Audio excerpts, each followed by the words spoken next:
4.4 લીસા સમક્ષિતિજ table પર L લંબાઈની દોરીનો એક છેડો M દળના કણ સાથે અને બીજો છેડો એક નાની ખીલ્લી સાથે જોડેલ છે.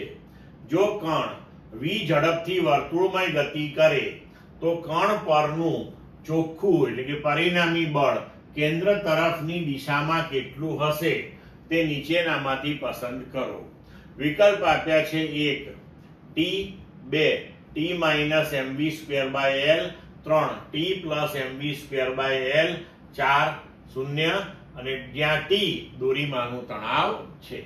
હવે જુઓ કે આકૃતિ દોરીને આપણે આ કિસ્સો સમજીએ તો આ M કણનો પદાર્થ આપણે L લંબાઈની દોરી સાથે જોડેલો છે અને તેને એક નાની ખીલ્લી સાથે અહીંયા ફિક્સ કરીને પછી વર્તુળમય ગતિ કરાવીએ છીએ.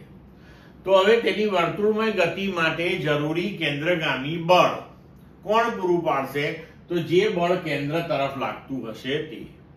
તો આ કિસ્સાની અંદર દોરીમાં ઉત્પન્ન થતું તણાવ બળ જે છે એ તેની ગતિ માટે જરૂરી એવું કેન્દ્રગામી બળ mv²/r પૂરું પાડશે.